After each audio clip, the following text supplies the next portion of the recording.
প্ৰথমতে মই মদিবাৰী ব্লক কমিটিৰ তৰফৰ পৰা যেটো নতুন বছৰ আৰু লগতে আমাৰ আগন্তুক আহি থকা ভোগালী বিহুৰ সকলো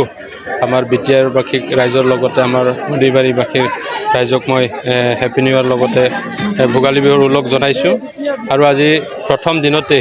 আমাৰ আজি 2 তাৰিখ জানুৱাৰী 2025 চনৰ আজি আমাৰ নাপ্তিপাৰা প্ৰাইমাৰী উদ্যোগত এখন ধুনীয়া এখন joining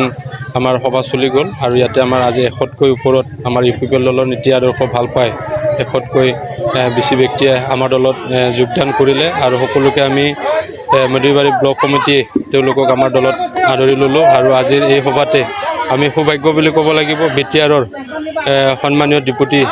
CM Gobinda Basumatary sir তেখেতকো আমি পাবলৈ সক্ষম হলো তেওঁ যথেষ্ট ব্যস্ততাৰ মাজত হলেও আজি আহি তেওঁ আমাৰ মাজত উপস্থিত হৈ আমাৰ যি আজিৰ কাৰ্যসূচী আছিল সকলোমে চলাই নিয়াত তেওঁ আমাক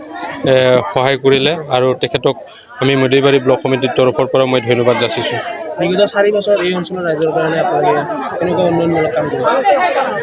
এতিয়া সকলোৱে জ্ঞাত যে মদিবাৰী সমষ্টিটো আজি 4 বছৰ বুলি নহয় আজি আমি যদি 4 বছৰ প্লাস আমি আগৰ 17 বছৰ প্লাস কৰো তেতিয়া 21 বছৰ এতিয়া হল আমি মদিবাৰীৰে সন্তান হিচাপে মদিবাৰীৰ যেটো উন্নয়নৰ কথা আৰু যাৰ কাৰণে অতদিন ধৰি আমি চিঞৰ বাখৰ কৰি আইছো আমাৰ এই অঞ্চলৰ উন্নতিৰ কাৰণে কিন্তু আমাৰ মদিবাৰী অঞ্চলত যথেষ্ট কৰণীয় কাম আছে আৰু আমি যোৱাবেলি 2020 চনতো আমাৰ এটা ক্যান্ডিডেট আমি প্ৰক্ষেপ কৰিছিলো ইউপিপিএল দলে আমি কম ভোটৰ ব্যৱধানত আমি হাৰিবলগীয়া হল যাৰ কাৰণত আমি যেনে ধৰণে ভাবিছো যদিও আমি চৰকাৰত আহিছো তথাপিতো যেনে ধৰণে আমি উন্নয়নৰ কথা চিন্তা চৰ্চা কৰিছিলো ঠিক তেনে ধৰণে আমি উন্নয়ন আমি মদিবাৰী অঞ্চলত আমি ভাবা দৰে কিছু কাম কৰিব পৰা নাই আৰু যথেষ্ট কৰণীয় কাম আছে আৰু বিশেষকৈ আমাৰ ইউপিপিএল দলৰ যদি আমাৰ ক্যান্ডিডেট থাকিলে হেতেন তেনেহলে আমি ভাবা ধৰণে মদিবাৰীৰ কাম কাজখিনি আমি আগবঢ়াই লৈ যাব পাৰিলো হয় আৰু হেতুৰ কাৰণে সকলো ৰাইজকে আমি এটোই বিনম্ৰভাৱে অনুৰোধ জনাও যে আগন্তুক আহি থকা যি 2025 চনৰ যি আমাৰ বিটিআৰ নিৰ্বাচন হ'ব তাতে আমি ইউপিপিএল দল হিচাপে খুব ক্ষিপ্ৰতাৰে আমি লাগি আছো আৰু এনিহাও আমাৰ ক্যান্ডিডেট জিকাৰ কাৰণে আমি প্ৰয়াস কৰিম আৰু আমাৰ ক্যান্ডিডেট যদি আমি জিকাব পাৰো মদিবাৰী সমষ্টিৰ পৰা তেনেহলে নিশ্চয় ৰাইজে আশা কৰা ধৰণৰ ৰাইজে ভাবা ধৰণৰ আমি কাম কাজখিনি আমি আগুৱাই লৈ যাব পাৰিম আপোনালোকৰ চৰকাৰৰ ইএম আছে মদিবাৰী সমষ্টিত তাৰপিছতো দেখিবলৈ পোৱা গৈছে এইখন অঞ্চলত ইমানখিনি উন্নয়ন হোৱা নাই এটো সকলোই জ্ঞাত যে আমাৰ 2020 চনত যিখন আমাৰ বিটিআৰ গভৰ্ণমেন্ট হল এখন এলায়েন্স গভৰ্ণমেন্ট হল আমি এককভাৱে ইউপিপিএল দলে আমি সংখ্যা নাপালো আৰু হেতুৰ কাৰণে আমি বিজেপি ইউপিপিএল দুইটা দলে মিলি এই চৰকাৰখন আমি চলাব লগিয়া হল আৰু সকলোই জ্ঞাত 2020 চনত কোভিডতে গল যদিও 4 বছৰ বয়স হৈছে এবছৰ কোনো কাম কাজ কৰিব পৰা নাই আৰু এই 3টা বছৰ কাম কাজ যিখিনি প্ৰমোদ বড়োৰ নেতৃত্বত হৈছে মদিবাৰী অঞ্চলত নোহোৱা কিছুমান কাম কাজ হৈছে এটো আমি একেবাৰে নই কৰিব নোৱাৰো এটা আপোনালোকে নিশ্চয় কলে ভাল পাব ৰাস্তা ঘাট কিছু কৰিবলগীয়া বাকি আছে তথাপিতো এই বুলি 3টা বছৰত আমাৰ প্ৰমোদ বড়োৰ নেতৃত্বত মদিবাৰী অঞ্চলত এতিয়ালৈকে 32টা সিসি ব্লকৰ ৰাস্তা হল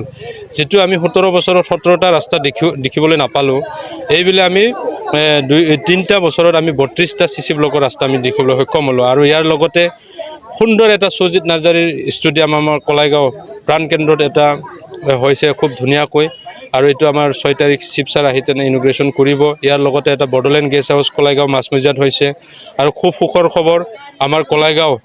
এৰিয়াতে আমাৰ মদিবাৰী সমষ্টিৰ অন্তৰ্গত যেটো মিনি ষ্টেডিয়াম 5 কোটি টকাৰ হেতু ইনোগ্ৰেশন এই সপ্তাহৰ ভিতৰতে কৰিব আমাৰ এই চিফ ছাৰ আহি আৰু ইয়াৰ লগতে আমাৰ যথেষ্টখিনি উন্নয়নমূলক যিখিনি কাম কাজ হৈছে সেইখিনিও আমি প্ৰশংসা কৰিব লাগিব কিন্তু কথাটো হল মই প্ৰথমতে কলো ইউপিপিএল দলৰ ক্যান্ডিডেট নোহোৱাৰ কাৰণে আমি যেটো এৰিয়াত যেটো এটা প্লেনিং লৈ কাম কৰিব লাগে সেই হিচাপে আমি আগবাঢ়িব পৰা নাই আপোনালোকৰ মতে 2025 নিৰ্বাচন আপোনালোক জয় হয়তো কিমান দূৰ এতিয়া চাক আমি ৰাজনীতি দল হিচাপে সকলোৱে নিজৰ ক্যান্ডিডেট জিকাৰ কাৰণে সকলোৱে প্ৰয়াস কৰিব চেষ্টা কৰিব আমি ইউপিপিএল হিচাপে আমি ইউপিপিএলৰ ক্যান্ডিডেটটো জিকাৰ কাৰণে আমি প্ৰয়াস কৰিম আৰু সকলো দলৰে এটা হেতু প্ৰয়াসটো থাকিব কথাটো হল ৰাইজে কাক কেনেকুৱা সমৰ্থন কৰে কাৰণ ৰাজনীতিক দলবিলাক ৰাইজক লৈ চলিব লাগে আমি ৰাজনীতিক দলবিলাক এককভাৱে নিজাববীয়াকৈ আমি চলিব নোৱাৰো হেতুৰ কাৰণে ৰাইজৰ আশীৰ্বাদ লাগিব আৰু আমি যেটো দেখিছো ৰাইজে নিশ্চয় আশীৰ্বাদ কৰিব আৰু যথেষ্টখিনি আমাক আশীৰ্বাদ আগবঢ়াইছে আৰু হেতুৰ কাৰণে আজি আমাৰ ক্যান্ডিডেট নহা সত্ত্বেও আজি আমি এই 2025 বৰ্ষৰ আজি 2 তাৰিখত আমি প্ৰথম কিজানি আমি ইউপিপিএল দলে আজি যোগদান কাৰ্যসূচী ল'বলৈ সক্ষম হৈছো তো ৰাইজৰ এটা আশীৰ্বাদ আৰু এইটো ঈশ্বৰৰ এটা আশীৰ্বাদ বুলি ক'ব লাগিব ধন্যবাদ